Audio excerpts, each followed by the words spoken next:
एक बार एक बड़े राज्य के राजा को एक सन्यासी से प्रेम हो गया।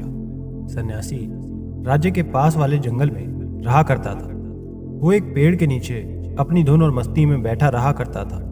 उसे ना कोई चिंता थी ना ही तनाव। वो एकदम शांत मन के साथ पेड़ के नीचे बैठा रहता। उसकी शांति लोगों को हमेशा उसकी तरफ आकर्षित करती थी।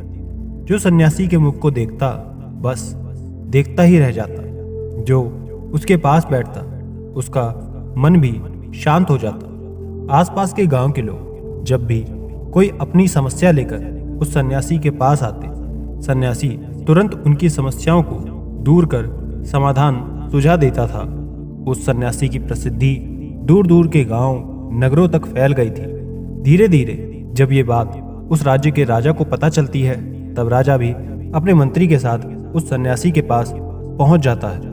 उस सन्यासी की आंखों की नमी, शब्दों की मिठास और उसके भीतर की शांति ने राजा को भी स्वयं की तरफ आकर्षित कर लिया। अब राजा भी अपने राज्य के कारभार में से थोड़ा सा वक्त निकाल प्रतिदिन सन्यासी के पास जाने लगा।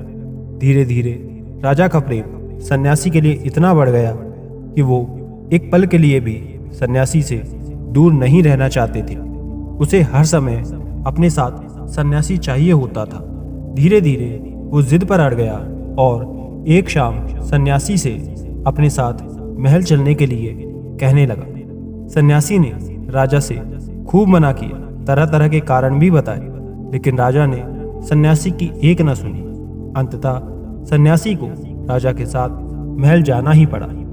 राजा अब महल में सन्यासी को अपनी तरह ही सारी सुख सुविधा उपलब्ध करवाता, सन्यासी को पूरा मान सम्मान देता। राजसभा में सन्यासी राजा से केवल एक सीढ़ी नीचे की ही कुर्सी पर बैठता था। दोनों हमेशा साथ रहते। एक बार दोनों एक जंगल में शिकार के लिए गए और शिकार का पीछा करते करते रास्ता ही भटक गए। दोनों ही शिकार पर अकेले गए थे। कोई सैनिक साथ नहीं था। बस थे तो राजा और सन्यासी और उनके घोड़े। दोनों पूरा दिन महल ढूंढते रहे, लेकिन वो इस तरह भटके थे कि उन्हें महल नहीं मिला। अब दोनों ही बहुत थक चुके थे। दोनों को बहुत भूख भी लगी थी, लेकिन खाने के लिए कुछ भी ना था।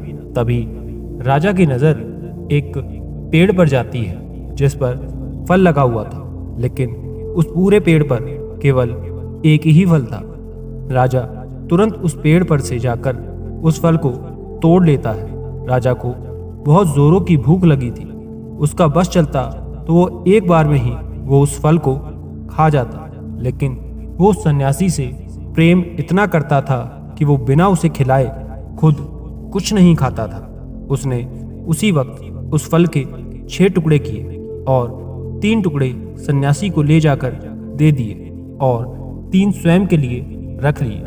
पहले तो सन्यासी ने फल लेने से मना कर दिया, लेकिन राजा के बार बार आग्रह करने पर सन्यासी ने उस फल को ले लिया और ग्रहण किया। फल खाते ही सन्यासी ने कहा, वाह, अद्भुत, बहुत स्वादिष्ट फल है।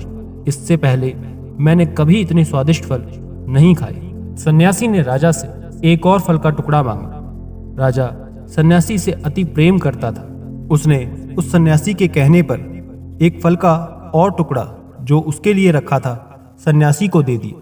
सन्यासी ने उस फल को भी ग्रहण कर लिया और कहा, वाह, बहुत स्वादिष्ट है। अब सन्यासी पुनः एक और फल का टुकड़ा राजा से मांगता है। ये सुन राजा को थोड़ी ज्यादती तो मालूम पड़ती है, क्योंकि फल एक था और भूखे दोनों थे, लेकिन राजा के मन में सन्यासी के प्रति अति प्रेम ने उसे एक और फल का टुकड़ा दे दिया। सन्यासी ने झट से उस फल के टुकड़े को भी खा लिया और कहता है कि वाह, बहुत खूब, और थोड़ा मिल जाता तो आनंद आ जाता। सन्यासी ने राजा के हाथ में रखे आखिरी टुकड़े की तरफ देख उसे भी राजा से मांगता है। इस पर राजा कहता है कि यह तो अनुचित है, गलत है। भूखा तो मैं भी हूं, कम से कम एक फल तो खाने दो। तभी सन्यासी लपक कर राजा के हाथ से उस फल को छीन लेता है। राजा कहता है कि रुको, अब तुम अपनी सारी सीमाओं को लांघ रहे हो। मैं तुमसे इतना प्रेम करता हूं, क्या तुम मुझसे जरा भी प्रेम नहीं करते? क्या तुम्हें मेरी भूख नहीं दिख रही? मैं भी तुम्हारे साथ सुबह से भटक रहा हूं। इतना कह राजा ने उस फल को अपने मुंह में रख दिया, लेकिन ऐसा करते ही तुरंत उसने उस फल को थूक दिया, क्योंकि वो फल कड़वा जहर था। वो फल इतना ज्यादा कड़वा था जिसकी कोई सीमा नहीं थी। ये देख राजा ने उस सन्यासी से कहा कि क्या तुम पागल हो? इतना कड़वा फल तुमने खा कैसे लिया? तुमने मुझसे शिकायत क्यों नहीं की? ये सुन सन्यासी ने कहा कि जिन हाथों से मुझे इतने मीठे फल खाने को मिले, उनकी शिकायत केवल सिर्फ एक कड़वे फल के लिए उचित ना थी। ये सुन राजा उस सन्यासी को अपने गले लगा लेता है। दोस्तों, वो राजा हमारी जिंदगी है और वो सन्यासी हम खुद। हमारी जिंदगी ने हमें ना जाने कितने मीठे फल दिए हैं, लेकिन हम हमेशा उन थोड़े से कड़वे फल के लिए शिकायत करते रहते हैं जो हमें जिंदगी ने दिए हैं। हमारी जिंदगी में हजारों अच्छी चीजें हैं, लेकिन हम हमेशा उन थोड़ी सी खराब चीजों के लिए रोते रहते हैं, शिकायत करते हैं। उन परिस्थितियों को, किस्मत को, माँ बाप को, सबको बस कोसते रहते हैं, जबकि जीवन की बहुत सी परेशानियां हमने स्वयं ही पैदा की है। अपने समय को बर्बाद करके, लालच करके, झूठ बोलकर, परिश्रम ना करके, लेकिन हम स्वयं के भीतर झांकने की जगह दूसरों को दोष देते रहते हैं। हम जिंदगी की अच्छाइयों को देख नहीं पाते, बस इस बात में उलझे रहते हैं कि जीवन में कौन कौन सी कमियां हैं, और यही सबसे बड़ी वजह है हमारे दुख की, चिंता की, परेशानी की, तनाव की। क्योंकि जो कुछ भी हमारे पास है, हम कभी उसके लिए आभार प्रकट करते ही नहीं, बस हमारे भीतर शिकायतें हैं। इसलिए जो कुछ भी हमारे पास है उसके लिए आभार से भर जाओ, धन्यवाद अदा करो उस ब्रह्मांडीय शक्ति का, आपको ये सब देने के लिए। हम जिस भी चीज के लिए आभार से भर जाते हैं, वो चीजें कई गुना होकर हमारे पास वापस आ जाती हैं। इसलिए आपके जीवन में जो कुछ भी अच्छा हो रहा है और जो कुछ भी आप चाहते हैं, वो कई गुना होकर आपके पास वापस आए, तो आप हर उस चीज के प्रति आभार से भर जाओ। फिर वो चाहे धन हो, चाहे रिश्ते हो, मान सम्मान हो, या फिर पद प्रतिष्ठा। अचानक से आप महसूस करेंगे कि जिन चीजों, रिश्तों से आपको खुशी नहीं मिल रही थी, जो चीजें आपको व्यर्थ लग रही थी, जिनके लिए आपके अंदर कोई सम्मान नहीं था, आप उनसे संतुष्ट नहीं थे, उन चीजों, उन रिश्तों से आपको खुशी मिलने लगेगी। आप ज्यादा संतुष्ट और खुश रहने लगेंगे। धन्यवाद का भाव, यानी कि पावर ऑफ ग्रेटिट्यूड, किसी भी इंसानी जीवन में चमत्कार से कम नहीं है, क्योंकि यह हमारे विचारों को पॉजिटिविटी की तरफ ले जाता है।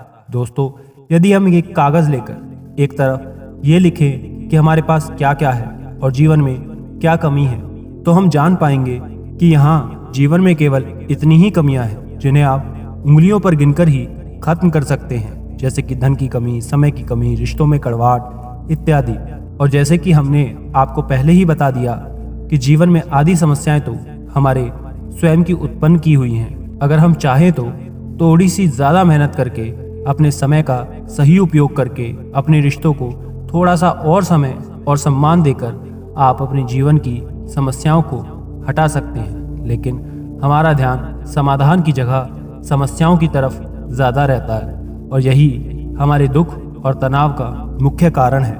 अगर हम ध्यान से देखें तो हमारे आसपास बहुत सी चीजें हैं जिसके लिए हम ईश्वर का धन्यवाद कर सकते हैं, जैसे कि पीने के लिए स्वच्छ पानी है, स्वच्छ हवा है, स्वस्थ शरीर है, हमारी आंखें हैं, हमारे कान हैं, हाथ पैर इत्यादि। हमारी आंखों का होना हमारे लिए कितनी बड़ी सौभाग्य की बात है। ये केवल उन लोगों से पूछो जिनके पास आंखें नहीं हैं, अंधे हैं। अच्छे कानों का होना उनके लिए कितनी बड़ी बात है जो बहरे हैं, सुन नहीं सकते। उसी तरह स्वस्थ शरीर की कीमत उससे पूछो जो बीमार है। यदि ऐसे लोगों को इच्छित वरदान मांगने का केवल एक मौका मिले तो वो सबसे पहले अच्छा स्वास्थ्य मांगेंगे। इसलिए यदि हमारे पास एक अच्छा स्वस्थ शरीर है तो इसके लिए ईश्वर का धन्यवाद करना तो बनता है। यदि आज रात हम अच्छा भोजन कर पा रहे हैं तो इसके लिए भी ईश्वर का धन्यवाद करो, क्योंकि आज रात ना जाने कितने लाखों ऐसे लोग होंगे जो भूखे सोएंगे। हम कम से कम ऐसे लोग तो नहीं हैं। यदि हम हर चीज़ के लिए धन्यवाद के भाव से भरे हुए हैं तो हम खराब से खराब परिस्थितियों में भी खुश रहना सीख जाते हैं। पुराने चाइना में एक बहुत बड़े सन्यासी हुआ करते थे। उनके कई सारे शिष्य हुआ करते थे। एक बार वो अपने कुछ शिष्यों के साथ नदी से स्नान कर वापस लौट रहे थे। तभी मार्ग में उस सन्यासी का पैर एक पत्थर से टकरा जाता है और उसके पैरों से खून बहने लगता है। सन्यासी को ज्यादा चोट लग जाती है, उसका पैर पूरा लहूलुहान हो जाता है। लेकिन उस सन्यासी ने उस पत्थर को उसी समय मार्ग से हटा एक तरफ फेंक दिया और हाथ जोड़कर परमात्मा का धन्यवाद कर दिया। ये देखकर सन्यासी के शिष्यों ने पूछा कि गुरुदेव, ये आप क्या कर रहे हैं? भला ये भी कोई धन्यवाद करने वाली बात है? ये सुन सन्यासी ने कहा, धन्यवाद कर रहा हूं कि केवल इस अंगूठे की चोट से ही काम हो गया, वरना यदि इस पत्थर के कारण मुंह के बल गिरता तो सिर पर भी चोट आ सकती थी, जो इसके आगे अधिक खतरनाक होती। हो सकता था इसके बदले सिर फूट जाता, जान भी जा सकती थी, लेकिन ये इतने पर ही रुक गया। इसलिए धन्यवाद कर रहा हूँ क्योंकि परमात्मा ने मुझे ये छोटा सा दर्द देकर बड़े से दर्द से बचा लिया। यदि ऐसे इंसान को भी ऐसा कोई कष्ट होता तो और उसके आभार प्रकट करता है कि चलो इतने कष्ट से ही काम चल गया, वरना ये ज्यादा भी हो सकता था। अब आप स्वयं सोचें कि ऐसी सोच रखने वाले व्यक्ति को कौन दुख दर्द दे सकता है? नहीं, वो इसे सह जाएगा, वो दुख से निकल जाएगा बिना चिंता किए, बिना परेशान हुए। इसलिए ये कहा जाता है कि धन्यवाद का भाव बड़े से बड़े दुख को भी सहने की क्षमता देता है। इसलिए आभार प्रकट करो उन सब सकारात्मक चीज़ों के लिए जो आपके पास है। यह आपके हर तनाव और चिंता से मुक्ति पाने का स्रोत है। आशा करते हैं ये बात आपने समझी होगी और ऐसी ही कहानियों के लिए स्क्रीन पर दिखने वाली वीडियोस को भी ज़रूर देखें। नमो बुद्धाय।